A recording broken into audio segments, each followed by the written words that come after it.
ዜና መጽሔት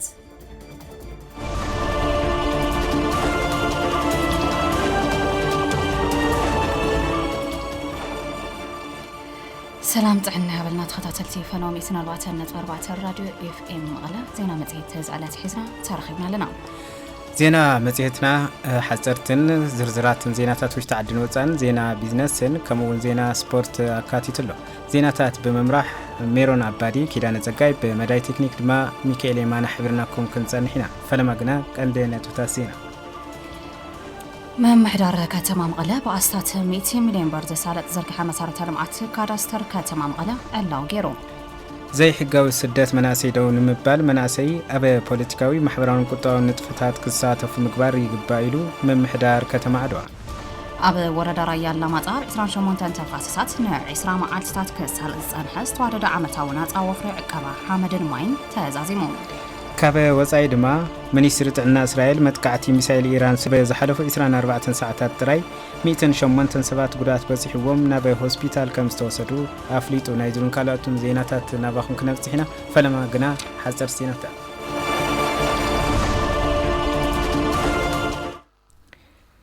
كابك اندي بهراواني ناتنا نموصا ببوان زفتور زلو اجنداتات ككم امصاصومنا مكتنا ابا محاسلونا حزبنا نشكل كبل ودب حزبا ويان حرنت تግራይ ገሊጹ حزبا ويان حرنت تግራይ اب زوصو سموناو مغلصي اب بهراو اجنداتاتنا نشكل كبل صاوعي تقريبو حزب تግራይ اب حدغ هلونا يركب نزحلف عمتات اب لعليو استفصم جينوسايد زاغيد بالسفلالي ملكع يغصلالو يلو اب مغلصيو 400 مريتو تغوبيطو حزبنا تمزابيلون تسديدون بطميتن حمامن معلتاو ريسا እና ቆጸረ ይውዕላሉ አፍቲ ካሎት ካፍታት ትግራይ ውን በአዋጅ ዕጽዋን ከባድ መንግስት ኢትዮጵያ መድኃኒት ማህያ ሰራተኛ መንግስትን በጀትን ተኸልኪሉ አገልግሎት ባንኪ ነዳድን ካሎት መሰረታዊ አቅርቦታትን ተዓጽዩ ከበ ዝኸፈና በዝባሰ ማህበራዊ ኢኮኖሚያዊ ቅልውላው አትይሎ ይሉ أزي قلولاو منجس إثيوبيا نتي عبد على حزب تجراي قدمي عمسات زعوجو جونوسايد نمملا علمو تفصمو زلو خوينو بخال زور دماو كينات مسنايد ما زوريا ملش تجراي سراويتون اطوارون اختيتير كبيلو حزب تجراي كونه مريح ودو حزوا وين حرنت تجراي بمسرس ممع بريتوريا حقا منجساو لعلو مريت تجراي حراك وزن استمزابلون سسددون وغناتنا دحننتهم تحليو نابه مربتهم كملسون افلالايات ببوليتيكا زتك فتحو تدغاغامي صاوعي تقريبا يوم انتخنا جن منجست إثيوبيا نزل زاوية نزيجو حزبنا أمنه هلونا حدقة شميم ولا كبل قاليزو حزبي أبى خمس زبالنا يهلونا حدقة أبى زلل وان قلبو كابتي قندوانين ونمسحات رما كاب وشت عند جنس واردو تخطات السنة مدنا قرتي أجنداتن يزرق حلهم زوم أجندات بوانات نتعبينا جنسايد تلمي فتسم تقينهم زغرو زلو قينهم حدنا تزبنا خفافيلكا تكالاتو بمفراس نزمت حدقة زي مكت بتون حزبين مقبار كنا تباهيلو بقمر زنزح زلو يميلو كاب نحق منجستاو لألوان مريت تقراي زقرارسو سانا منجست إثيوبيا سعيبو زرعنا يوم تخطاتلتي دراماتات كساب أبزي سومن نعمتات المخاتتان نمبتان سروح زلو وفرتات تتأركتي منجدي أتي بعبيو أب لعلة تقراي استأوجه جونوسايد حزبي ازوم حدنتنا عقمتاتنا نمبتان زنزح زلو اجنداتات كم وتراتريو كم زقالسوم ايت طراترن زبلت مغلصي حزب تግራይ ኮነ መሪሕ ውድቡ ህወሓት ሕዝውን ዋኒኖም አፍቶም ቀንዲ ብሔራዊ አጀንዳታት ህዝብ ትግራይ ይሉ موتن نسقين حزبنا كبقى عقمتات مخاتنات أميرنا بهراوت كالاتنا كاب زخوان يخون اوان نلعلين لغتهم بقعات كوخونو بمقبار زغط زلزلو حادقا هلو نازمكت اومنا فاتيرنا قد سالنات حزبنا كنرقا قزنايلون نتوم كبقى اندي بهراوانيناتنا نموزا ببوانو زفتور زلو اجنداتات ككما مزازو منا مكتنا ابا موحا سلونا حزبنا نشكال بمبال سموناو ملغتو عم حلاليفو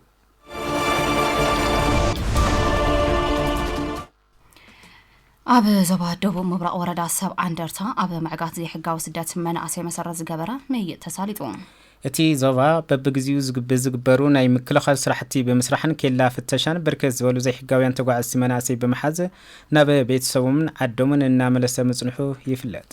كابزي بتوسخي قدم قبل زي حقاوان متحابرتن كوبلتن أبا تحتي قوتتصر خمز أتوا تذكر بينو حزر ما قطران بركز بالو مداركتي أكلات الساتفلو الزعبا معقات سدات مناسي وانا محداري زوبا دومو ببراء تقراي أي تكلال حقازيز من راح زتا تساليتيو مناسي أبعد دوم زلو تقاتات على اليوم نابرؤم كما حيشو خمز زلو من سدات أمارات خمزي خوانندما تحبيرو يوم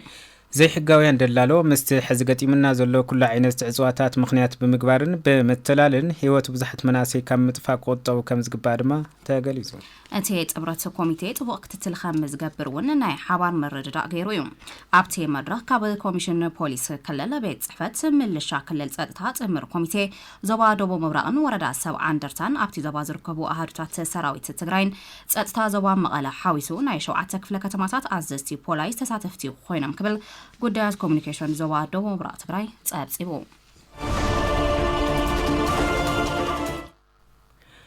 أبا وردا كلتاو لعلو تركب طابيا دقوم سالساي بركع شال كتمانتن فقار بيت مازاقاجان بمركبة ناي مفسار سنسرعات تخيلو أبتي سنسرعات مكتل حلافي بيرو لمعاتن كونستراكشن كلل تقراي أيتا فسها قبر أنانيا دايركتر بيت مازاقاجا كلل تقراي دكتور ششاي كيروس مكتلا محراري وردا خلتاو لعلو أيتا هايلا قبر زيار حويزو خالوت أمرارحان سبب مياتاتن ملا أنبارين سرخابو انتخانو حاقو صمدما بسلام واصل في القليطوم أما حداري طابيا دقوم أيتا بهريو حشا ناي بركز بلعمت حتو ناس للسملسلنا من قصة تقراي يغني لنايلو مكتلا محداري وردا خلتاو لعلو أيتا هايلا قرازير بوغنم أب قرص أوان صلاتنا خقوبتنا أبزحنو لنا أوان خوينا حتونا بمملاسو إنا مسجنا وغن وردا ممحدار زاد اللي محاور ناي ممدابدما عمام كنفتس المينايلوم مخت لحلاف بيرو لمعاتن كونستراكشن كلل تقراي أيتا فسها قبر أنانيا طابيا دقوم نعشال كتمانت زوهو روغ حيتات أمالي أب مركبة كابلوم جميرو كتما دقوم تباهيلات تسوواعيلوم بمفسار بيت مازاقاجا مفقادو طرح أخول كم زيكونن كلو نقادين هزبن هافتتا كتما باقواهم بمتقام اتوت بيت مازاقاجا كتما دقوم كعويوز أو عمكبل قدايات كومينيكيشن وردا كلتاو لعلو حبيرو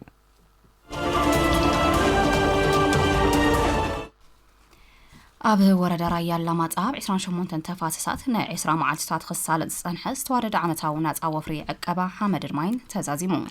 أبتي وفري زي تفترة لعل تفقسو دما أبه وفري مسسان مرتي كدقامي قبا كبلو وانا محداري ورد رايا لمات أيت دانيال تامرات سويهم أبتا وردا بعسران شمونتن مفاسسات عسرا معالسات إنها تخيرة زتنحس توارد عمتاو ناس أوفري عقبة حمد الماين أبت أبيع العلاي دايو مفاسس غاندا هارسو بستخيرة سنسرعات مزيزامو تحبيرون أفتي مزازمي مدرخ استرخبو وانا محدار توردا أيت دانيال تامرات نعمتات بورر تحيلتات تقوبيتو زتنحل وعلو مريتنا نبا نور بمملاسو سعيبو زكايد نايوز توارد وفري عقبة حمد الماين لعل بهكي المعاتن نطوف تساتفون هزبنا استرأيو اللي ينيرو يلو أفزيز فترة منفاس بهجي المعات أبي وفري مسسان مرتيات أناخرنا بمغزال حرشة ومعتوتنا كندم في عقباك ولدما حبي رمي أبي عصرت حمشتات أبياتات أبي استند صار 28 مفاسسات تاوردا نتسالت أزيز أنحس توارد عمتاو ناس أو وفري عقبة حمد الماين نلع على خلتها 250 هكتار مريض يشوفن خوينو أبي زقص الأوان كرامات دما زي تفلالي ربحاب زلوم قوم تتخلطات المشفان مدبتا تحيزو يسرح خمزلو كابل بيت فزفر قطبا تاوردا استرخبه حابريته ملخت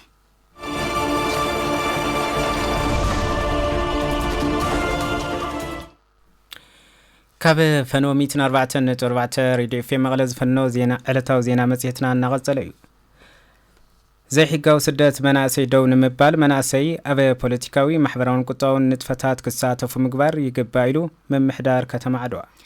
أزي استقلت أبي كتما عدوا بمتحبار من محدار كتما عدوا نبرهان بروموشن استدالوا أبي زوريا زي حقاو سدات مناسي زتبكورة زتا أبي استخير اليوم أفتي مدرخ زتا استرخبو حلفي بيت صحفات زواويان حرنة تقراي كتما عدوا إنجنير يتبارك زقاي كمز قلزوا أبي تقراي بت استفتر جنسايدا وكينات أبي مناسي ولدو تقراي ولا أبي كتما زركبو مناسي أبي مزاي بروهي وتماد هوام ساينسن تكنولوجين كي يمهارو أبي لمعات إيكونومي تتكمتي كي يخونن أبي سرح كي يوافرون أبي تساقم كور غسل زخالو تمنسي تسفا بمغراز بدللتي ناتتالل فقودو برخا ناتجوين أددا بحري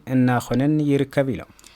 سلازي ناززي حقاو فلسات مناسي تطاون خبلنا منقست يخون مداركت أكلات مناسي عدل سراح فترة بممششاو كابا عدوم كيس الدرو أبا جنزابا معبايد ما كسر راح يقبايلو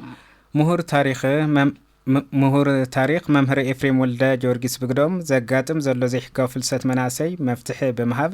እቲ መንእሰይ ኣብ ፖለቲካ ማሕበራውን ኢኮኖሚያውን ስራሕቲ ተሳታፋይ ክኸውን ይግባእ ኢሎም ተሳተፍቲ እቲ መድረኽ ዝኾኑ መናእሰይ ብወገኖም ዘለዉ ጸጋታት ከተማ ንመናእሰይ ዕድል ኣብ ምፍጣር ትኹረት ተዋሂቡ ክስርሐሎም ኣለዎም ክብል ረከብን ሓበሬታን ከተማ ዓድዋ ጸብጺቡ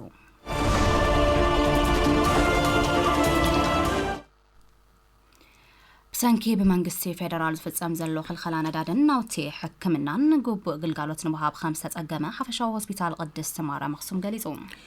መንግስቲ ፌደራል ብፍሉይ ኣብ ትግራይ ዝፍጽሞ ዘሎ ክልከላ ነዳድን ሕፅረት ናውቲ ሕክምናን መድሓኒትን ሆስፒታሎም ንህዝቢ ግቡእ ግልጋሎት ንምሃብ ከም ዘይከኣለ መካየዲ ስራሕ ሓፈሻዊ ሆስፒታል ቅድስት ማርያም ኣክሱም ኣይተ ገብረ መስቀል ገብረ እግዚአብሔር ገሊጾም ብፍላይ ድማ ሕፅረት መድሓኒት ኣብ ዋሃባ ግልጋሎትን ቀንዲ ዕንቅፋት ከም ዝኾነ ኣይተ ገብረ መስቀል ገሊጾም እዚ ድማ ምፍራስ ውዕሊ ፕሪቶሪያ ብቁሉዕ ዘመላኽት ተግባር ምዃኑ ዝገለጹ ኣይተ ገብረ መስቀል ሕብረተሰብ ኣብ ከቢድ ሓደጋ ቅድሚ ምእታው መንግስታውን ዘይመንግስታውን ትካላት ፍታሕ ክገብርሉ ይግባእ ኢሎም ተወካል ሜዲካል ዳይሬክተር ሓፈሻዊ ሆስፒታል ቅድስት ማርያም ኣክሱም ዶክተር ኣብርሃ ኃይለ ስላሴ በሰንኪ ሕፅረት ነዳድን ናውትን ሕክምናን ግቡእ ግልጋሎት ምሃብ ከም ዘይተኻእለ ገሊጾም እዮም ተገልገልቲ ብግዶም ብሓኪም ዝተኣዘዘሎም መድሓኒት ክረኽቡ ከም ዘይኽኣሉ ብምግላጽ መንግስቲ ፌደራል ብፍሉይ ኣብ ትግራይ ዝገብሮ ዘሎ ጸቕጢ ንምብዳህ ከም ዝጽዕሩ ገሊጾም ክብል ቴሌቪዥን ትግራይ ጸብጺቡ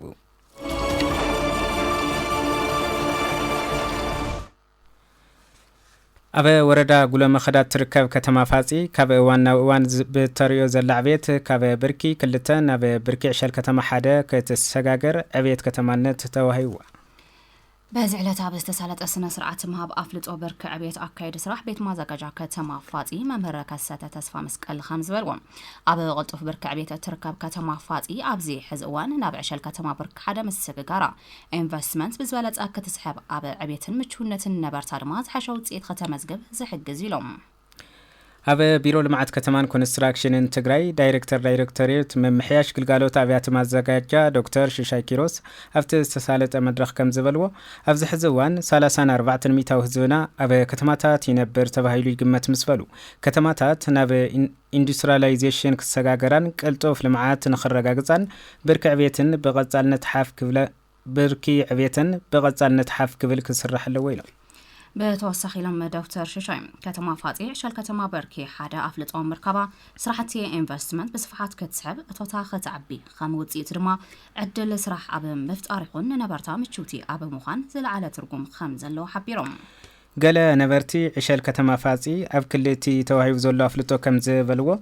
ከተማኦም ናብዚ ብርኪ ክትሰጋገር ልዑል ባህጊ ከም ዝነበሮምን ሕዚ ተዋሂብዋ ዘሎ ዕድል ብኣግባቡ ተጠቒማ ናብ ዝለዓለ ደረጃ ተሰጋጊራ ክሳብ ከንቲባት ትማሕደር ዘድሊ ደገፍ ክንገብር ኢና ክብሉ ገሊጾም ከተማ ፋጺ ኣብ 1955 ዓመተ ምህረት ተጣየሸት ኮይና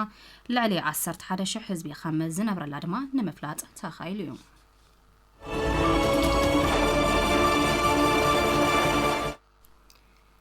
ኣብ ወረዳ ዓዴት ኣብ 3 ካልኣይ ብርኪ ኣብያተ ትምህርቲ ሓገዝ ኮምፒተር ከም ዝተገበረ ቤት ጽሕፈት ትምህርቲ ወረዳ ዓዴት ሓቢሩ ብምትሕብባር ቤት ጽሕፈት ዳግመ ህንጸትን ሕውየትን ትግራይ ኣብ 3 ካልኣይ ብርኪ ኣብያተ ትምህርቲ ታወረዳ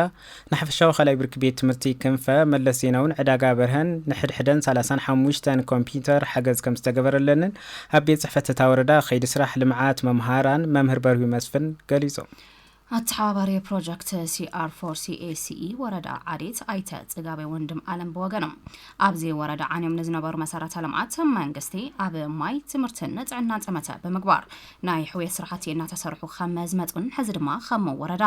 ኣብ 3 ካልኣይ ብርኪ ቤት ትምህርቲ 105 ኮምፒተር ናብ ተጠቃምነት ተሰጋጊረን ከም ዘለዋ ሓቢሮም እቲ ሓገዝ ኣካልና ተሳለጠ ዝመጸ ናይ ዳግመ ህንጸትን ሕውየትን ስራሕ ምዃኑ ኣይተ ጽጋቤ ወሲኹም ገሊጾም እቲ ቤት ትምህርቲ ናይ ቴክኖሎጂ እተዋታት ብዘይ መንባሮም ተምሃሮ 12 ክፍሊ ሃገራዊ ፈተና ብኦንላይን ምፍታን ይጽገሙ ከም ዝነበሩን ሕዚ ብዝተገበረሎም ድጋፍ ናይ ቀድመ ምድላው ስራሕትን ኢሉውን ኩሉ መዳይ ድልውነት ንኽህልዎም ከም ዝሕግዞምን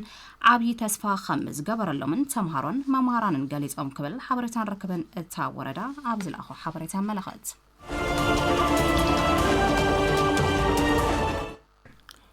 كبراتن كوران سمعتنا حزي دما بزرزر ناب النريم زيناتات كنسقر መምሕዳር ከተማ መቐለ በአስታት 100 ሚሊዮን ብር ዝሳለጥ ዝርግሕ መሰረተ ልምዓት ካዳስተር ከተማ መቐለ ዕላው ገይሩ ኣብቲ ስነ ስርዓት ምብሳር ተረኺቦም መልእኽቲ ዘሕለፉ ከንቲባ ከተማ መቐለ ዶክተር ረዳ አበርሃ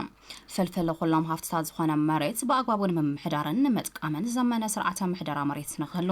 ብወገን ክልል ቢሮ መሬት ይኹን ብወገን ምምሕዳር ከተማ መቐለ ጻዕርታት እናተገበረ ከም ዝጸንሐ ሓቢሮም ኣለው። ብርሃነ ወልዳይ ተወሳኺሎም ኣብ ከተማ መቐለ ዝሳለጡ መሰረተ ልምዓት ኩሉ ግዜ በአንጻር ምስሊ ትግራይ ተራእዩ ፍልፍል ኩሎም ሃፍትታት ዝኾነ መሬት ብኣግባቡ ንምምሕዳር ካብ ክልል ክስካብ ከተማ ዘለዎ ኣመራርሓ ዝሰርሕዎ ስራሕ ንኻልኦት ከተማታት ትግራይ ናብ ዝሕሸ ብርኪ ንኽመጽእ ኣወንታዊ ኣስተዋጽኦ ብዝሕድር መልክዑ ተረባሪቦም ንኽሰርሑ ከንቲባ ከተማ መቐለ ዶክተር ረዳ አበርሃ ሓቢሮም መቐለ ናይ ፖለቲካን ናይ ኢኮኖሚን ማእኸል ስለ ዝኾነ መቐለ ተነልዕል ተለና ንባዕልና ይኹን ናይ ንርኢ ንሕና ህዝቢ ትግራይ ቅድምትና ዝመጽእ ናይ ትግራይ ከተማታት እየ ናብ ቅድምትና ዝመጽእ ንሕና ተኸፊና ተጸግምና ንሕና ተሕሚቕና ተን ካልኦት ከተማታት ድድሕራና ይሓምቃ ንሕና ዝተወሰነ ጽቡቕ ነገር ተሰርሕና ከዓ ተን ከተማታት ድድሕራና ስለ ዝስዕባ ዛትስዋይ ኩሉ ግዜ ቢሮ እውን ኣብ ጎድና ክህል እንደልዮ ስለዚ ከም ናትና ድሌትን ከም ቢሮ እውን ኣብ ትግራይ እውን ኢሉ እውን ኣብ መቐለ ክህል ዝኽእል ኩነታት ኮኑ ሙያዊ ስለ ዝኾኑ እቶም ናይ ቴክኒካል ብፆታዊ ቀጻልና ተኸታተሉ ኢምፕሊመንት ክገብርዎ እዮም ግን ንሕና ከም ከተማን ከም ቢሮ እዚ ስራሕቲ እዚ ናይ ህዝቢ ስራሕ ስለ ዝኾነ በብብርኪ ዘሎ ኣመራርሓ ኣባላት ቤት ምኽሪ ካልኦት ዝምልከቶም ናይ ቢሮን ናይ ከተማን ኣብ ቀጻሊ ንደልዩ ኣንፈት ኣብ መሬት ዝረኣዩ ኩሎም ጸገማት መፍትሒ ዝረኽቡ ዘመናዊ ዝኾነ ስርዓተ ምሕደራ መሬት ካዳስተር ምትእትታው ከም ዝኾነ ዝገለጹ ምክትል ሓላፊ ቢሮ መሬት ትግራይ ኣይተ ጎይትኦም ገብረ ህይወት ብወገኖም ኣብ መሬት መሰረት ገይሮም ኩሎም ብህዝቢ ዝለዓሉ ጸገማት ዘመናዊ መፍትሒ ንምቕማጥ ዝለዓለ ግደ ዘለዎ ስርዓተ ምሕደራ ካዳስተር ናብ ባይታ ወሪዱ ዝረአ ለውጢ ንኸምጽእ ከም ቢሮ መሬት ትግራይ ምስ ምምሕዳር ከተማ መቐለ ብምንባብ ካብኡ ትፅቢት ዝግበር ኩሉ ሓገዝ ከም ዝገብር ድማ ገሊጾም ኣብዚ ሕዚ እዋን መሬት በፂሕዎ ዘሎ ችግርን ንቐጻሊ ክኸውን ይኽእል ኢልና ንግምቶ ሓደጋን ብጣዕሚ ከቢድ ምዃኑ ይፍለጥ ስለዚ እቲ ዝዓበየ ሃፍትና ሰብን መሬትን እዩ ክንብል ከለና እሞ ድማ መሬት ብዝኾነ ይኹን መንገዱ ጸገም ክገጥሞ ከሎ ናይ ሕማም ዚ መድሓኒት ካዳስተር እዩ ኢልና ኢና ንኣምን ስለዚ ከተማ መቐለ እውን ምሕደራ መሬት ናይ ቀጻሊ ናይ ህዝቢ ጸገም ከይኮነን ሃለወ ካዳስተር መሰረት ገይርና ክነዕርዮ ኣለና ኢሉ ኮሚትመንት ወሲዱ ቤት ምኽሪ እውን ተረዳድዩ በጀቱ ንኸዶ ዘለና ፕሮሰስ ስለ ዝኾነ መወዳእታ ክበጽሕ ዓብዪ ትጽቢት እዩ ዘለና ንሕና እውን ከም ቢሮ ዝከኣልና ብፍላይ ብመስርሕ ደረጃ ብቴክኒካል ደረጃን ድጋፍ ናይ መሃብ ሓላፍነት ስለ ዘለና ብዛኣትና የቃል መስለት ካብ መጨረሻ ከም ድግፍ የቃል ከኣት ዝደል ምስ መሳርሕተ ኮይና ተደጋጊፍካ ምስራሕ ንኽእል ኢና ነዚ ዝኸውን ሓይሊ እውን ክንምድብ ንኽእል ኢና ዝብል ናብቲ ተግባር ንምእታው ንድሕሪታይ ንብል ስርዓተ ምሕደራ መሬት ትግራይ ብዘመናዊ መስርሕ ተሰንዩ ህዝቢ ዝግብኦ ረብሓ ንኸይረክብ ብርክት ዝበሉ ዘይግብእ ጥቕሚ ዝደልዩ ደለልትን ካልኦት ጥቕመኛታትን በምህላዎም ናብ ዘመናዊ ሰራርሓ ንኸይሰጋገር ዕንቅፋት እናፈጠሩ ከም ዝርከቡ ዝሓበሩ ኣይተ ጎይትኦም ህዝብን መንግስትን ዝግብኦ ረብሓ ንኽረክብ ኩሎም መዳርግቲ ኣካላት አንጻር ዞም በለጸኛታት ተሰሊፎም እቲ ዘመናዊ ስርዓት ምሕደራ መሬት ናብ ተግባር ንኽኣቱ ኣብ ጎኒ ምምሕዳር ከተማ መቐለ ብምዃን ሓገዝ ንኽገብሩ ድማ ጸውዖም ምምሕዳር ኣካል ጥራሕ ዘይኮነስ ህዝቢ ክፈልጥዎ ዝግባእ ወሳኒ ዝኾነ ጉዳይ እዩ ካዳስተር ክስራሕ ዘይድለ መሰረታዊ ምኽንያት መሬት ክሓምም ከሎ በቲ ሕማም ንሱ ክጥቀሙ ዝደልዩ ብዙሓት ክረኣከት ስለ ዘለዉ ካብ ላዕሊ ክስካዕ ታሕቲ እናተዋደድካ ናይ ምትዕንቃፍ ስራሕቲ ናተጠናኸረ ዝመፀሉ ኩነታት ኣሎ ካዳስተር ከይስራሕ እሞ መሬት ተስተኻኺሉ ተጠቃምነት ዜጋታት ከይረጋገጽ ልምዓት ከይረጋገጽ ዝግበር ከይዲ ሴርካ ህዝብና ግልጽነት ብዘለዎ ስሉጥ ግልጋሎት እኹል ዝኾነ እቶት እኹል ዝኾነ ልምዓት ፍትሓዊ ተጠቃምነት ክነረጋግጽ ኣለና ኢልካ ምውሳን ካብ ላዕሊ ክስካዕ ታሕቲ ቆራጽነት ትህልያ እያ እዛ ካዳስተር ተጀሚራ ንኽትውዳእ ዋላ እውን ብዓቕሚ ጸገም ዘየለ ዋላ እውን ብሓይሊ ሰብ ጸገም ዘየለ ዋላ እውን ብመሰረተ ልምዓት ጸገም ዘየለ ግን ካዳስተር ተተሰሪሑስ ኣብኡ ተሓዊኦም ዘለዉ ደለልቲ ኣብኡ ዝርብሑ ዘለዉ ክራይ ኣከብቲ ክንጥቀመ ንኽእልን ኢሎም ናይ ምጥዕንቃፍ ስራሕቲ ተዋዲዱ እናተሰርሐ ኣብ ህዝብና ከቢድ ጸገም የብፅሕ ስለ ዘሎ እዚ ኩልና ላዕሊ ክስካዕ ታሕቲ ዘለና ተዋዲድና በታት ጀመርናያ መሰረት መጨረሻ ክነብጽሕ ትጽቢት ይግበር ኣብ መወዳእታ ኣብቲ ስነ ስርዓት ምብሳር ካዳስተር መሬት ከተማ መቐለ ዝተረኸቡ ሓላፊ ቤት ጽሕፈት ተጠቓማን ምሕደራን መሬት ከተማ መቐለ ኣይተ ዘርኡ ተወልደ ብርሃን እቲ ፕሮጀክት ብኣስታት 100 ሚልዮን ብር ወጻኢ ተገይሩሉ ዝሳለጥ ከም ዝኾነ ዝገለጹ እንትኾኑ ነቲ ፕሮጀክት ብጭረት ኣሸኒፉ ናብ ስራሕ ዝኣተወ ሓላፍነቱ ዝተወሰነ ትካል ናትኔት ኢንቴግሬሽን ትሬድ ኤንድ ቴክኖሎጂ ዝተውሃቦ ሓደራ ብኣግባቡ ብምውፃእ ኣብ ምሕደራ መሬት ከተማ መቐለ ዘለዉ ብድሆታት ንምቕራፍ ኣበርቲዑ ንምስራሕ ዘለዎ ድልውነት ዝለዓለ ከም ዝኾነ ድማ ንምፍላጥ ተኻኢሉ ኣብ ልዕሊ ደቂ ኣንስትዮ ዝበፅሕ ዝኾነ ይኹን ጥቃትን ደው ንምባል ውዳበታትና ብምጥንኻር ተጠቃምነትና ክረጋገጽ ይግባእ ኢለን ሓላፊ ቤት ጽሕፈት ጉዳይ ደቂ ኣንስትዮ ክፍለ ከተማ ሓወልቲ ወይዘሮ ረሃዋ ኣባይ ኣብ ልዕሊ ትግራይ ዝግበር ኩለ መዳያዊ ክልከላ ብስፍሓት ግዳይ ትጸገም ዝኾና ደቂ ኣንስትዮ ስለ ዝኾና ሕዚ እውን ከም ደቂ ኣንስትዮ ሓደ ኮይንና ክንቃለሶ ይግባእ ክብላ ድማ ወይዘሮ ረሃባ ወሲኸን ገሊፀን እየን። መሳርሕትና ገብረ ዋህድ ዳንኤል ዝርዝር ተወሳኺ ሰነድ ኢሉ ኣብ ልዕሊ ህዝቢ ትግራይ ዝግበር ኩሎ መዳያዊ ክልከላ ከመ ደቂ ኣንስትዮ ውዳበታትና ብምጥንኻር እቶም ጸገማት ክንፈትሖም ሓደ ኮይንና ሰላማዊ ቃልስና ክንሕይል ይግባእ ክብላ ሓላፊት ቤት ጽሕፈት ጉዳይ ደቂ ኣንስትዮ ክፍለ ከተማ ሓወልቲ ወይዘሮ ረሃባ ኣባይ ገሊፀን ውዳበታትና ብምጥንኻር ዝፈረሰ ውዳበታትና ዝፈረሰ ማሕበራትና ብምስትኽኻል ነተን ደቂ ኣንስትዮ ተጠቃምነተንን ተሳትፎኦንን ናብ ዝለዓለ ብራኸን ምምጻሕ ውዳበታትና ሒዝና ናብቲ ቃልሲ ምእታው ጥቅዓት ደቂ ኣንስትዮና ንጥቅዓት ዘብጽሑን ናብ ሕጊ ዝምልከቶም ኣካላት ኮይንካ ናብ ሕጊ ንምምጻሕ እሱ እውን ብኡ መጠን ድማ تحت عدم مرعان زي تدلي حفتن زفسس زلو حفت جنتن بودابتات كقبلكا بمقلاس نختارف بمقبار موت الديتاتن هصاناتن كم كفله كتمانا ابزي سومون زي زرأي صقماتن يو مسني امبولانس تححيزو مستفعلالي ناي ترانسبورت تشكركرتي عديتات ابغزاناي مولادن موتن نيو نزي دمو نمقلاس كم كفله كتما حاولتي كم تمرت دق انستي بمخان تناي قي مسقل زلو كنتات بتن محاورنا قبلنا ويك ابتن ودابتاتنا قبلنا موت الديتاتن هصاناتن نكترفلو ناي ملعلن مودابن سراحتات نخنسرح موت الديتاتن هصاناتن ابغزا وليدن كنقنس معناتي فلاي دما منግስት ፌደራል በጀት ሰራሕተኛታት መንግስቲ ብምخلካሉ አበል ዕለ ደቂ ኣንስትዮ ከቢደ ማሕበረ ቁጣው ጸገም አጋጢም ይዝበላ ወይዘሮ ረሃባ ይኹን በር መንግስት እዚ ጸገም ብምርዳ ቅልጥፍ መፍትሒ ከቀምጦሉ ይግባእ ክብላ ጸዊዕን ፌደራል መንግስቲ ናይ ደሞዝ ምቁራጽ ኣብ ልዕሊ ደቂ ኣንስትዮ ብፍላይ ደሞ ከም ክፍለ ከተማ ሓወልቲ ብርክት ዝበላ ደቂ ኣንስትዮ ኣብ ትሕት መናባብሮ ዝነብራን ኣካለ ጉዳኣት ተጋደልትን ትሕት ዕድመን ውላድን ህፃውንትን ዝሓዛ ስለ ዝኾና ንዝውን ደሞዝ ሓንቲ ለይቲ እኳ እንተ ተቋሪጻ ዕድለና ተማነመነሉ ዝኸደሉ ኩነታት እዩ ንዚ ዝብለሉ መብዛሕትአን ደቂ ኣንስትዮ ወይ ከዓ መንግስቲ ሰራሕተኛና ኣብ ትሕት መናባብሮና ኣብ ክራይ ገዛ ዝነብራ እየን ታ ደሞዝ ኣብ ተቋረጠሉ ግዜ ዳርጋ እስትንፋስ ናይ ምቁራጽ ስራሕቲ እሞ እዚውን ከም ደቂ ኣንስትዮ ድምጽና ንኽነስምዕ ጻውዒት የቕርብ ማለት እዩ ኣብ መወዳእታ ነበርቲ ታ ክፍለ ከተማ ዝኾና ደቂ ኣንስትዮ ብወገነን መንግስቲ ፌደራል ዝገብሮ ዘሎ ኩለ መዳያዊ ክልከላ ማሕበራዊ ቁጠባዊ ናብራና ዓብይ ጸገም ፈጢሩ ይዝበላ ኮይነን ብፍላይ ድማ ደሞዝ ሰራሕተኛታት ብምኽልካሉ ተወሳኺ ጸገም ኮይነሎ ክብላ ገሊፀን ብጣዕሚ ዓብይ ጽልዋ ኣለዎ ማለት መንግስቲ ሰራሕተኛ ኮይንካ እንዳሰራሕካ ማህያ ዘይተወስድ ኮይንካ ብጣዕሚ ዓብይ ጽልዋ እዩ ፌደራል መንግስቲ እዚ እውን ደጋጊብና እዚ ክርኤና بتحتنا نحتت ሁነታት ዝፈጠረ ነገር እዩ ተኾነውን ግን ከምዛ ዓይነት ተጽዕኖ ግን ከሐድረ ይኖረን ንፌደራል መንግስት ግን ብትሕትና ንሓትት ምክንያቱም ከም ዜጋ መጠን ተወዲውና ጸላኢና ምን ምዃኑ ፈሊና ክንቃለስ ኣብ ንርከበሉ ሰዓት ስለንርከብ በቃ ሁነታትስ ምስተውዓል ደንገርገር ክልየውሊ በቃ ስለዚ ኣይትነውሪ ኢና ንባሃለና ከም ህዝብ ኣይትቆጽሊ ከም ዓደይ ትቆጽሊ ኢና ንባሃለና ስለዚ ለኽነብር ድማ ተወዲውና ምቅላስ ሓተና ደቂ ኣንስትዮ ድማ ኣብዚ ዕዙዝ ታራ ስለለለና ውዳበታትና ካብ ልምዓት ኩጅለ ጀሚሩ ክሳዕ ላዕሊ ለለ ውዳበታት ደቂ ኣንስትዮ ክጠናኸር ተጠናኺርና መኸተል ግቡኡና ክንፍጽም ተወዲውና ምቅላስ ሓተና ዜና መጽሔትና ሕዝውና ቀጸለ እዩ ተጋዲዱ ዝቕጽል ዘሎ ፖለቲካዊ ምትፍናን ኣብ ልዕሊ ህዝቢ ትግራይ ከቢድ ስጋትን ሻቕሎትን ይፈጥር ኣሎ ክብሉ ዓበይቲ ዓዲ ክፍለ ከተማ ሓድነት ሓቢሮም እቶም ዓበይቲ ዓዲ ስዒቦም ናብ ዝኸፈ ሓደጋ ኩናት ዘመርሕ ዘሎ ፖለቲካዊ ጎንፂ ኣብ ምእላይ መራሕቲ ሃይማኖት ምሁራንን መዳርክትን ብቐዳምነት ክሰርሕሉ ይግባእ ኢሎም ኣለዉ ፊልሞን በየነ ኣምሰል ከቕርቦ እዮም በብእዋኑ ተጋዲዱ ዝቕጽል ዘሎ ፖለቲካዊ ምትፍናን ዳግማይ ድማዊ ኩናት ከየስዕብ ከቢድ ስጋትን ሻቕሎትን ፈጢርና ኣሎ ዝበሉ ምስ ጣብዕና ጻንሒት ዝገበሩ ዓበይቲ ዓዲ ክፍለ ከተማ ሓድነት ኣይተ ሃይሉ ማሙን ኣይተ ሃይለ ስላሴ ወላይን ብምዃኑ ድማ ከም ማሕበረሰብ ወጋን ረብሓን ሰላም ብልቢ ብምርዳእ ኩላትና ንሰላም ክንቃለስን ክንዝምርን ይግባእ ክብሉ ገሊጾም ዝለዓለ መንገዲ እንዲያም ከምቲ ዝፍለጥ ደቂ ኣንስትዮ ወለድና ሰላም ክመጽእ ፈቅዶ ቤተክርስትያናት ኸይደን ኣብ ምህለናን ኣብ ጸሎትን ኣብ ክንደይ ነገርን ዘሎ ሕዚ ናብ ዘይድሊ ነገር خيدلو كم تجروا يجن زخونة نقول تيت زخونة نقول ناي سبتة تجمع كفتر يقولن سلام كل مدعي زي سلام من برا يكال حبرت السبنا محبرة ومقصقص جبر انتو قينو سلام قديني ولو تجري خاء ناي سلام حواريات قينا زتوصل الأوان هزن ترحي عملت مع اللبرة تجرات كن مهار كن يخل لنا كل الشعب سلام بمزمار تجري هبي وعاص خمس جبعة خن تلمن خن السوق نزجب أن جزء هزن ترحي زقل أمنة لنا ኣብዚ ሕዚ እዋን ተመዛበልቲ ወገናት ዘሕልፍዎ ዘለዉ ስቃይን መከራን ከምኡ እውን ህዝቢ ትግራይ ዘጋጠሞ ቁጠባዊ ማህሴትን ኣዝዩ ዘተሓሳስብ ከቢድ ጸገም ዝበሉ እቶም ዓበይቲ ዓዲ ስለዚ ነቲ ፖለቲካዊ ጎንፂ ኣብ ምእላይ መራሕቲ ሃይማኖትን መዳርግትን ብቐዳምነት ክሰርሑሉ ይግባእ ክብሉ ሓቢሮም መራሕቲ ሃይማኖት ብፍላይ ጎንፂ ዝተፈጠረ ኣትዮም ኣረዳዲኦም ናብ ሓደ ምምጻእ ኢናዮም ስራሕ ክኾን ዝግበሉ እንተለና ኩሎም ፖለቲካ ሓይልታት ሲቪክ ማሕበራት ተራዳድዮም በዚ መልክዕ እንድሕሊኸና ትግራይ ክትዓቢ ትኽእል ንሪኦ ኣለና ክንደይ ፀገም ከም ዘሎ ሽግርኒ ሞትኒ ጥሜትኒ ተተፈናቀል ኢሉ ኮይዱ ያው በዛብ ይብላዕ ኣሎ ህፃውንቲ ቆልዑ በዛብ ይብላዕ ኣለዋ ማለት እዩ እና እዚ ናይ ኩናት ሓደ ዓብይ ብጣዕሚ ብስሩ መሕዙን ምእራም ዓብይዎ ዘሎ መንግስቲ ከም መንግስቲ እውን ያው እቲ ናይ ተፈናቀል ዘሎ ኩነታት እውን ብጣዕሚ ከቢድ ቻሌንጅ ዝኾነ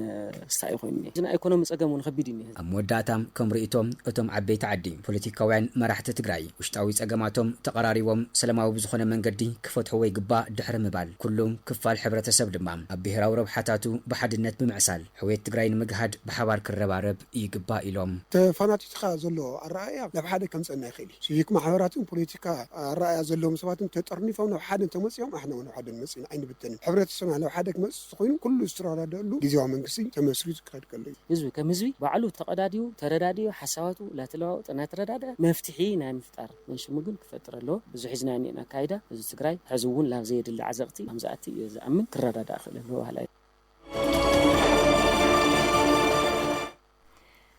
ክቡራት ተኸታተልትና ናብ ዜና ወፃኢን ስንሰግር ድማ ሚኒስትር ጥዕና እስራኤል መጥቃዕቲ ሚሳኤልን ኢራንን ስዒቡ ኣብ ዝሓለፉ 24 ሰዓታት ፅራይ 108 ሰባት ጉድኣት በፂሕዎም ናብ ሆስፒታል ከም ዝተወሰዱ ኣፍሊጡ ኣሎ ካብዚኦም እቶም 96 ቀሊል መጉዳት በፂሕዎም 9 ድማ ገና ኩነታቶም ኣይተፈለጠን እቲ ኩናት ካብ ዝጅመራት ሒዙ 3195 ሰባት ኣብ ሆስፒታል ከኣትውን ከለው 81 ድማ ክሳብ ሰንበት ኣብ ሆስፒታል ሓገዝ ይግበረሎም ከም ዘሎ ተሓቢሩ ናይዚኦምን ካልኦትን ዜናታት ወፃኢ መሳርሕትና ኪሮስ ሓድሽ ብኸምስዕብ ኣዋዲዳቶላ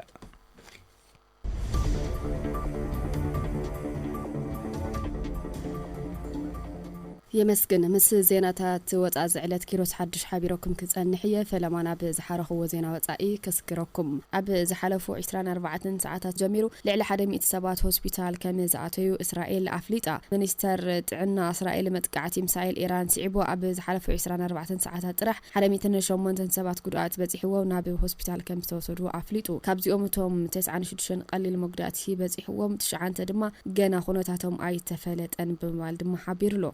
كينات كاب زجمرات حيزو 3195 سبات اب هوسبيتال كاتون كلو 81 دما كساب سنبت اب هوسبيتال حاجز يغبرلهم كم زلو يحبرو ابت هاجر زاغيد اب زيغاتات زبصح موت ايتصبصبن كبل حبيرلو اسرائيل اب معراب ايران حدش معبل متقعتي بمفناو ملاش مهابه جميرا كم زلا دما تحبيرلو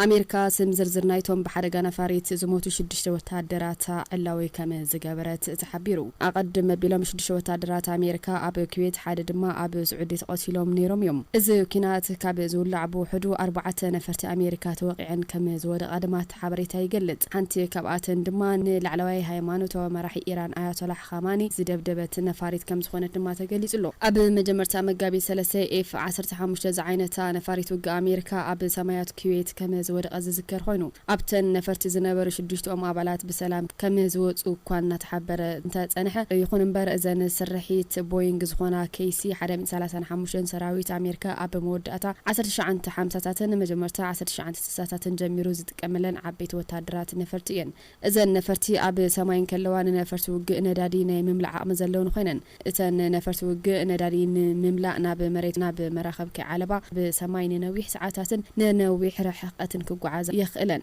بز دما عند حق حيل ايرن حيل بحرنا امريكا ان تبالا كم زغلص ادمات اجانس فرانس بريس حزوز وص حبريتا يملاخت محازوت هاجرات مسمر محلف نداد عالم مصاب حرمز نموحاس انت زي حجزن نيتو ازي حما مصاي كم زغاطمو اطنقلو بريزيدنت امريكا دونالد ترامب مس فاينانشال تايمز اب زغبر عالم حتت محازوت هاجرات نتن عالم لخاوي مراخب ندادي وسان زخونه محلف نداد عالمنا حرمز نموحاس انت زي حجزن مصاي نيتو ازي حما كون يلو اسرائيل بوغنا اب معرابن ماخلا ايرانن متقعتي كم تسفح بمغلاط جنا اشحات علامات كم زلوا دما تحني الله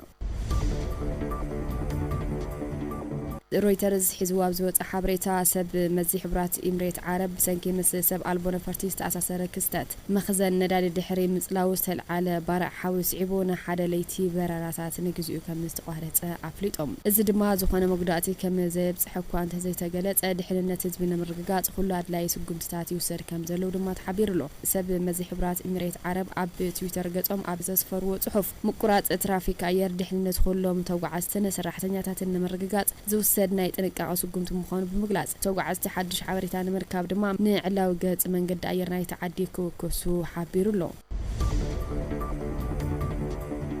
أمريكاويان كاب 14 هاجرات مأخلاي مبرق كوت عزيزهم أب باقرار زركب إمباسي أمريكا بمسائل دحر موقعو زيغاتاتو كاب إيراق كوتو إتي إمباسي حدش متنقعتا هيبولو إمباسي أمريكا أب زهابو متنقعتا زيغاتات أمريكا بهوتوت كاب إيراق كوتو كمزلوهم دما قليتو أب إيراق صنحو زمروتو زيغاتات أمريكا مس إيران متأسارات زلو من قبرة شبراوي قجلتاتن ملشاتاتن كبزحو زخولو حالقاتات كستوعلو دماءت إمباسي تحيفو إيران أب ملا مأخلاي مبرق أب زركبا علامات أمريكا متقعتي كاب زجمرت الأول أمريكا زيغاتاتا أب زن حقرات زلو زيغاتاتا كو صدوما حاتيتالا أقداسي زيخون سراحتنياتات منقستن أزماد سراحتنياتات منقستن كاب أومان كوزو بفولي كم زعززت دما رويترز حبيرلو حيلتات مكل خال إسرائيل إيران بإسرائيل قطع مسائلات كما زوان أفات قليتو كم دمانة سقات نمعقات سرعاتات مكل خال يسورحو كم زلون عب سوسن كوابتات ناب موبايل تليفونات نايمة انقطع ملأختي كم ستلاخي قلت هزبي أبو حسبوتا كخونن كساب توسق حبريتات زوهابهم دما أبو كتنحو أتنقلو مس إسلاماوي حالوا سورة إيران متأسازلو مع خنزينا فارس كاب إيران حدش معبل مسائلات كم استوان أفحبيرو عطو قجل هزب الله مسائلات ألبو نفرتي ناب سميناوي زوبات إسرائيل كم استوكوسا حبيرو له كم تبصب رويترز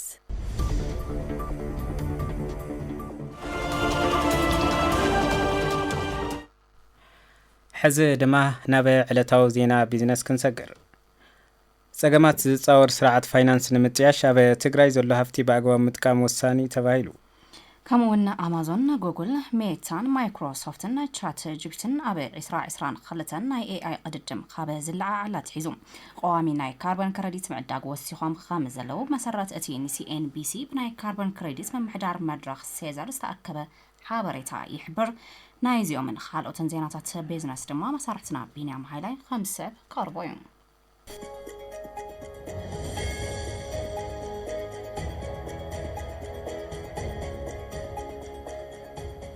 كبرت يهابلي كبرت سماتنا حصرتي صصبات بيزنس حيز قريب لكم كتكتاتلو بخبر عدم صقمات زصور سرعه فاينانس نمطياش اب تግራይ ዘሎ ሃፍቲ ባግባቡ ምጥቃም ወሳኒ እዩ ተባሂሉ እዚ ዝተባሃለ ደደቢት ማይክሮ ፋይናንስ ምስ ኣብ ትግራይ ዝርከባ ማይክሮ ፋይናንሳት ኣብ ኩሉ ማይዳያዊ ፋይናንሳዊ ምንቅስቃሳት በሓባር ንምስራሕን ምትሕጋዝን ዝኽእል ሓበራዊ መረዳድእ ሰነድ 7 መጋቢት 2018 ዓ.ም ኣብ ዝተፈራረመሉ እዩ ኣብ ዝርእሰ ጉዳይ መሳርሕትና ሜየር ደሞዝ ከም ዝስዕበ ዳልያተላ ደደቢት ማይክሮ ፋይናንስ ምስ 5 ኣብ ትግራይ ዝርከባ ማይክሮ ፋይናንሳት ማለቱን ኣደዳይ ሰሜን ማይክሮ ፋይናንስ መድረግእዝን ልደታን ኣብ ኩሎም ፋይናንሳዊ ምንቅስቃሳት በሓባር ንምስራሕን ንምትሕጋዝን ዝኽእል ሓበራዊ መረዳድእ ሰነድ ተፈራሪሞም እዚ ስምምዕነት ንሕብረተሰብ ዝበለጸ ግልጋሎት ንምሃብን ሕብረት ብምፍጣር ንዘጋጥሙ ጸገማት ንምጽዋርን ንምፍታሕን ቴክኖሎጂ ብምጥቃም ብኽነት ንምውጋድን ግዜ ዝጠልቦ ዲጂታላዊ ስራሕቲ ንምስፋሕን ሓጋዛይ ክብሉ ዋና ፈጻም ስራሕ ትካል ደደቢት ማይክሮ ፋይናንስ ኣይተ ሙልጌታ ብርሃነ حبيرهم حبراو سرح بمسرح لا حبار انفستمنتات كلونا المغباريو كالي توسخي اب سرحتنيات اب زهلو هنصتات ناي سلطانان كالوت عمتات تخافل كان مسرح فلطتات المقيار قصالي بحساب كسرحو زحسب كم ناي انشورانس امثله تكالات امتياش دليتات ملو زيات مغبار بحوار كوينا سريحنا بمسرح زلص ግልጋሎት ማህበረሰብና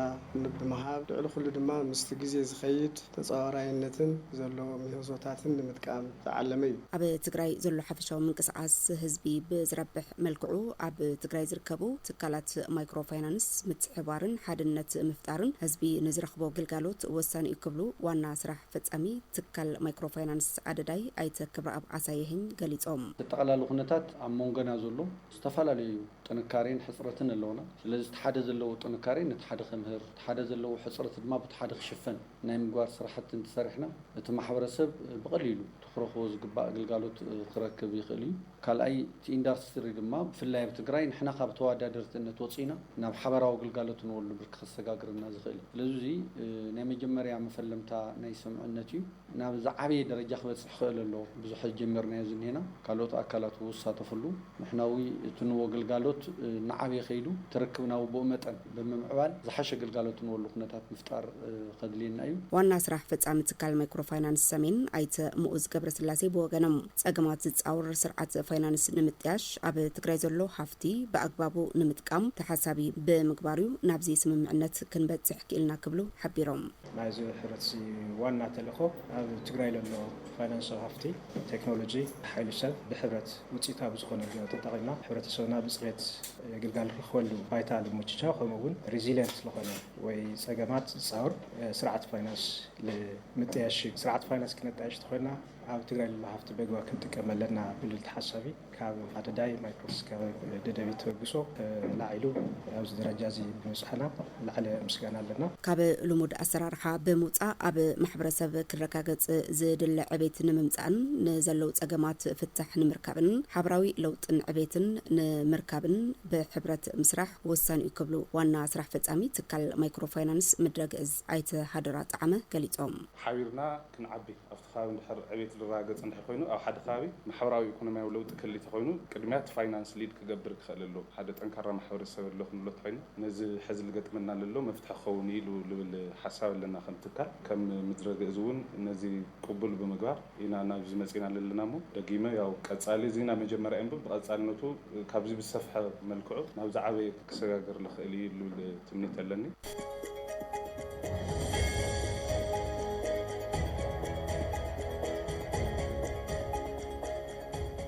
አማዞን ጉግል ሜታ ከምኡውን ማይክሮሶፍት ቻት ጂፒቲ ኣብ 2022 ናይ ኤአይ ወይ ድማ አርቲፊሻል ኢንተለጀንስ ቅድም ካብ ዝለዓዓላት ሒዙ ቋሚ ናይ ካርቦን ክሬዲት ምዕዳግ ወሲኾም ከም ዘለው ብመሰረት እቲ ሲኤንቢሲ ብናይ ካርቦን ክሬዲት ምምሕዳር መድረኽ ሴዘር ተኣከበ ሓበሬታ ይሕብር ኩለን ኩባንያታት ናብ ዜሮ ዝፍኖ ገዛትን ምብጻሕ ቃላት የንየን እንተኾነ ግን ቁልጡፈ ምዕባለ ሓይልን ማይን ኤአይ እዚ ሽቶ እዚ ክበጽሕ ዝኽእል እንተኾይኑ ሕቶታት ኣበጊስ እዩ እቲ ልቓሕ ከም ካርቦን ካብ ሃዋህው ዝወፅእ ቴክኖሎጂ ዝኣመሰለ ገዛት ዝንኪ ካልእ ፕሮጀክታት ብምድጋፍ ነቲ ዝፍኖ ገዛት ከይሽፍንዎ ይኽእሎም ነፍሲ ወከፍ ናይ ካርቦን ክሬዲት ሓደ ሜትሪክ ቶን ካርቦን ዳይኦክሳይድ ካብ ሃዋህው ዝነክየ ወይ ዝወፅእ እዩ ዘመልክት አማዞን ናይ ጉግል ኩባንያ አልፋቤት ማይክሮሶፍት ከምኡውን ሜታ ዳርጋ $700 ዝዋግኡ ቢሊ ጥሙት ኣለዉ እቲ ሴዘር ዘዳለወ ሓበሬታ ኣብቲ ነባሪ ጌርካ ዝረአ ካርቦን ምውጋድ ዘተኮር ክኸውን ከሎ እቲ ማይክሮሶፍት ዝዕድጎ ነገራት ከዓ ንግዚኡ ውስን ዝኾነ ካርቦን ምውጋድ ዝሽፍን እዩ እዚ ከዓ ከም ሓመድ ወይ ጨካ ዝኣመሰለ ካርቦን ካብ 100 ዓመት ንታሕቲ ዝዕቅቡ ሜላታት ዘጠቓልል እዩ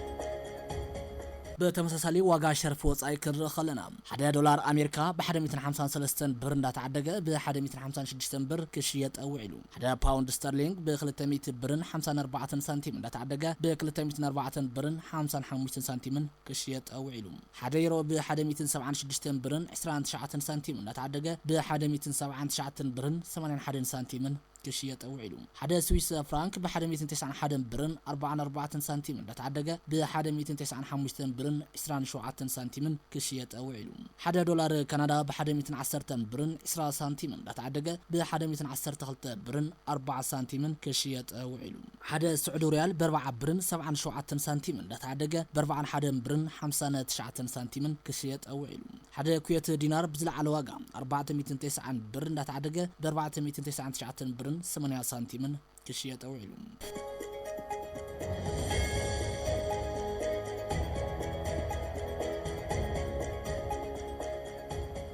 بتمسسالي واقع ورقي خرق خلنا 24 كرات ورقي درجات فوتو 99.96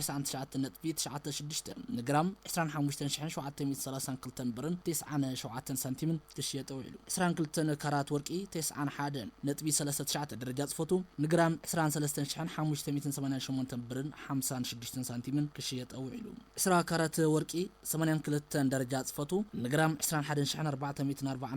برن 14 سنتيمن كشيت أوعلو 18 كرات ورقي 71.8 درجات فوتو نجرام 19.399 برن 73 سنتيمن كشيت أوعلو 16 كرات ورقي 6.38 درجات فوتو نجرام 17.155 برن 31 سنتيمن كشيت أوعلو 14 كرات ورقي 47.46 درجات فوتو نجرام 15.10 برن 9 سنتيمن كشيت أوعلو كبرات سمعتنا نسعة دلنيام حد صارتي تصاصات بيزنس نزي مسنيرو نمكتالكم نمسجن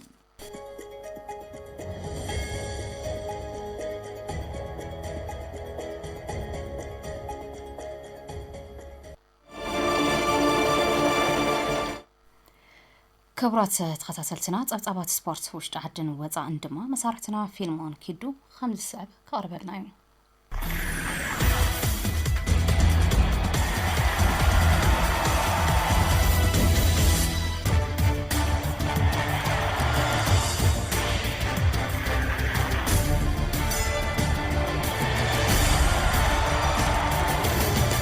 يغني لي على تاو سبورتس او حبريتا وشت عدن وصان حيزلكم قريب لكم تكاتسول بخورنا عدنكو حبيركم تصنع فيلمون كدي ابناي وشت عد حبريتا كجمر غانتا عبي عد شامبيون كوينا وردركو عسى قرص وع مسو كلاي ديفيجن غانتا تግራይ زوا ماخلاي بشامبيون نس غانتا عبي عد تزازيمو كابز حلفه سنبت 29 لكات جميرو امونغو 7 غانتات اندات خاير زنبره صواع مسو كلاي ديفيجن غانتا تግራይ زوا ماخلاي تمالي سنبت 6 مغابيت بزكايدم كلته ግጥማት ፍጻሙ ረኺቡ እንዳባ ጻሕማን ሕሳ 3 ባዶ አጋዝ ማራይን እገላ 3 ባዶ ማይቀነጣልና حايله 3 ባዶን ተዛዘሙ መሰረት እዚ ጋንታ ዓብይ ዓዲ ብ18 ነጥብ ሻምፒዮን ትኾን ጋንታ እንዳባ ጻሕማ ብ13 ነጥብ ኻለይቲ ጋንታ ሓይለ ብ10 ነጥብ ሳልሰይቲ ጋንታ ማይቀነጣል ብ9 ነጥብ ራብዒት ብምዃን ካብዛዋ ማእኸላይና መጠቃለሊ ግጥማት ጽዋዕ መሰው ካልኣይ ዲቪዥን ጋንታ ትግራይ ሓሊፈን ጋንታ ሓይለ ድማ ተሸላሚት ጽዋዕ ጸባይ ኮይና እያ ካብ ለካቲት 28 ክሳብ መጋቢት 6 2018 ዓመተ ምህረት ጽዋዕ መሰው ካልኣይ ዲቪዥን ጋንታ ትግራይ ብደረጃ ዞባ ሰሜን ምዕራብ ክካየድ ዝቐንየ ጾታ ኩዕሶ እግሪ ትማሊ መፈጸምቶ ረኺቡ ኣብ ከተማ ሽረ እንዳስላሰን ልዕሊ ሓደ ሰሙን بزوا درجة كاير زغنية مسوا كاب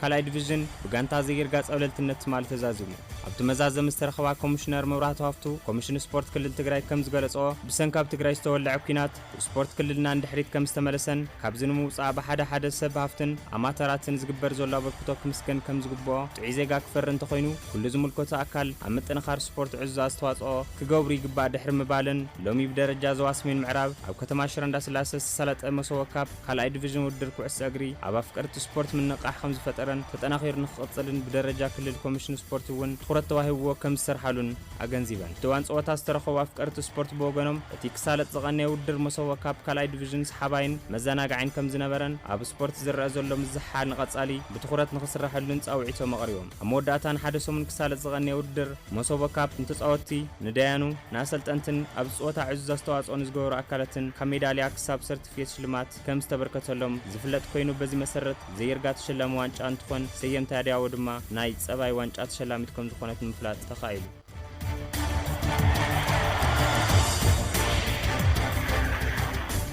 ግራዊት አትሌት ፎቲን ተስፋይ ክሮወሰን ብምሕያሽ ተዓዊታ ኮኸብ ውድድር ፍርቂ ማራቶን ዝነበረት አትሌት ፎቲን ተስፋይ ትማሊ ሰንበት 6 መጋቢት ሃገር ስፔን ከተማ ባርሴሎና ኣብ ዝተኻየደ ውድድር ጉያ ማራቶን ዙሪክ ባርሴሎና 2026 ተሳቲፋ ናይቲ ቦታ ክሮወሰን ብምሕያሽ ተዓዊታ ኣብቲ ውድድር ማራቶን ሎሚ ንፈለማ እዋን ዝተሳተፈት አትሌት ፎቲን ተስፋይ ነቲ ዝተመደበ ርሕቀት ኣብ ውሽጢ 2 ሰዓት 10 ደቂቃ 53 ሰከንድ ብምእታው ድማ እያ ናይቲ ቦታ ክሮወሰን ወኒናቶን ናይ ውልቃ ቁልጡፍ ሰዓት ኣመዝጊባን ዘላ ኣብ ታሪክ ውድድር ፍርቂ ማራቶን سقلطفت أتليت انتخون بترعقت دما 1 ساعة 03 دقيقة 21 سكند ناي ولقا قلطف ساعات ايو مبل 24 سمون سي بي بريمير ليج ኢትዮጵያ استخايد انتخون هديا وسانا مس ከተማ ሸገር ዘረኸው ጾታ በከተማ ሸገር ክልተን ባዶ ተዛዝሚዩ ነተንሽተታቱን አሚር አብዶ 50 ደቂቃን ሚሊዮን ሃይሎ መበል 68 ደቂቃን ናይ ከተማ ሸገር ሽተታት አመዝጊዮም ማንዮም ካሊ ፋሲል ከነማ ምስ መቻል ባዶን ባዶ ባህርዳን ቅዱስ ጊዮርጊስ ክልተን ባዶ ሲዳማ ቡና ንምድረገነት ሽረ ክልተን ባዶ ኢትዮጵያ መድና አርባ ምንጭ ከነማ ክልተን ባዶ ኢትዮጵያ ኢትዮጵያ ቡናን ከተማ አዳማ 3-2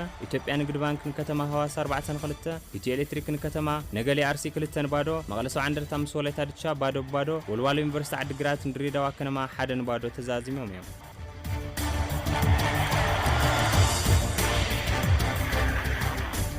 ናምና ወጻ ሓበሬታን ትንሰግር ድማ መበል 38 ጾታ ፕሪሚየር ሊግ እንግሊዝ ቀዳምን ሰንበትን ዝተኻየደ እንትኾን መሪሕቲ ሊግ ጋንታ ኣርሴናል ምስ ኢቨርተን ተራኺባ 2-0 ብምዕዋት ንዋንጫ ዘለዋ ግስጋሴ ቀፂላትሉ እያ ነተን ሽቶታት እውን ቪክተር ጊከሬስ ኣብ መበል 89 ደቂቃን ማክስ ዶማን ኣብ መበል 90-7 ናይ ኣርሴናል ሽቶታት ኣመዝጊቦምን እዮም ካሊእ ማንቸስተር ሲቲ ምስ ዌስት ሃም ዘራኸበ ጾታ ብናይ ሓባር ውፅኢት 1-1 ተዛዚሙ እዩ ካሊእ ኣብ ስታንፎርድ ብሪጅ ኒውካስትል ዩናይትድ ዘእንገደት ጋንታ ቸልሲ 1-0 ስዕረት ገጢምዋ ኣብ ኦልድ ትራፎርድ ናስቶን ቪላ ዘእንገደት ማንቸስተር ዩናይትድ ድማ 3-1 ብምዕዋት ወሳኒ 3 ነጥቢ ወሲዳ እያ ካሊእ ናይ ሶምን ዛዕበየ ጾታ መንጎ ሊቨርፑልን ቶተንሃምን ዝተኻየደ እንትኾን ብናይ ሓባር ውፅኢት 1-1 ተዛዚሙ እዩ ብራይተን ሰንደርላንድ 1-0 በርንሌይ ምስ በርንማውዝ 0-0 ኖቲንግሃም ፎረስት ምስ ፉልሃም 0-0 ክሪስታል ፓላስ ምስ ሊድስ ዩናይትድ 0-0 ተዛዚሞም እዮም ጋንታ ባርሴሎናን ጋንታ ሪያል ማድሪድን ዓወት ተመዝጊቦም ኣብ መበል 28 ጾታ ላሊጋ ስፔን መሪሕቲ ሊግ ባርሴሎና ኣብ ሜድኡ ንሴቪያ ዓዲሙ 5-2 ተዓዊቱ ኣብቲ ጾታ ራፊኒሃ ሃትሪክ ክሰርሕ ከሎ ዳኒ ኦልሞን ጆ ካንሴሎን ዝተረፋ ሽቶ ባርሴሎና ምዝጊቦም እዮም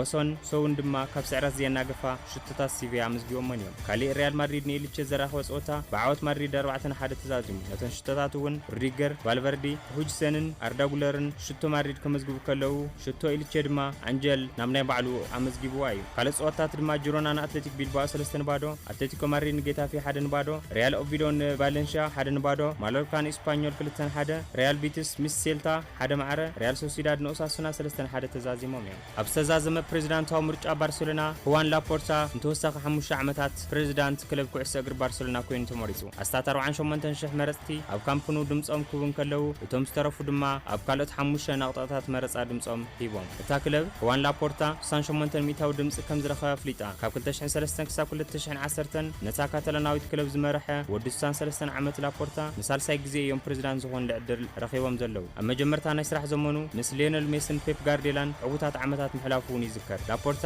ኣብ 2021 ንባርቶሜው ተኪኡ ዳግማይ ተመሪጹ ነታ ክለብ ብሰንኪ ለበዳ ኮቪድ ዘስዕቦ ፋይናንሳዊ ፀገማት ክሰግሮ ዝሓገዘሉ ኣገባብ ንሳልሳይ ግዜ ክምረፁ ከም ዘኻለ ይግለጽ ብኻሊእ ወገን ድማ ንባርሴሎና ናብ ክብራ ዝመለሰ ዝሓለፈ ዓመት ሃንሲ ፍሊክ ምሻሙን መንእሰይ ላሚን ያማል ድሕሪ ሊዮነል ሜሲ ኮኸብ ምዃኑን እውን ንተወሳኺ 5 ዓመታት ኣብ ቀጻሊ ጸኒሑ ተበርክቶ ገይሩሉ እዩ መበል 29 ሰሙን ላሊጋ ስፔን ንሴቪያ 5-2 ዝተዓረት ባርሴሎና ኣብዚ ሕጂ እዋን ብ70 ነጥቢ ነቲ ሊግ እናመርሐት ትርከብ ባርከን ሎሚ ዝነበርና ሓጸርቲ ስፖርታዊ ሓበሬታ እዚኦም መስሉ ስለምክትታልኩም ካብ ልቤ ምስግን ሰላም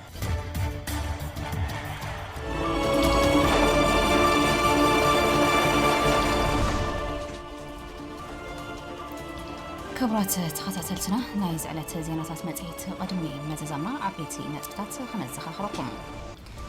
መምሕዳር ከተማ መቐለ በኣስታት 100 ሚልዮን ባር ዘሳላ ዝርግሓ መሰረተ ልምዓት ካዳስተር ከተማ መቐለ ዕላው ገይሩ ዘይ ሕጋዊ ስደት መናእሰይ ደው ንምባል መናእሰይ ኣብ ፖለቲካዊ ማሕበራውን ቁጠባውን ንጥፈታት ክሳተፉ ምግባር ይግባእ ኢሉ መምሕዳር ከተማ ዓድዋ ኣብ ወረዳ ራያ ኣላማጣ 28 ተፋሰሳት ን20 መዓልትታት ሕሳር ዝጸንሐ ዝተዋደደ ዓመታዊ ናፃ ወፍሪ ዕቀባ ሓመድ ማይ ተዛዚሙ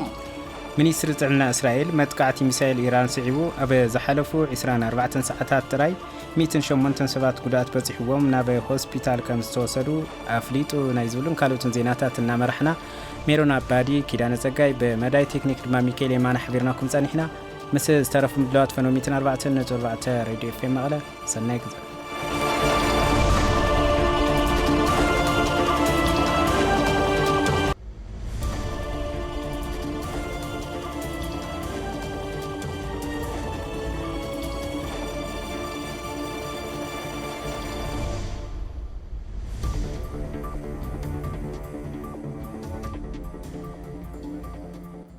ዜና መጽሔት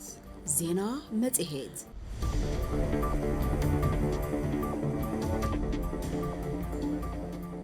ዜና መጽሔት ዜና መጽሔት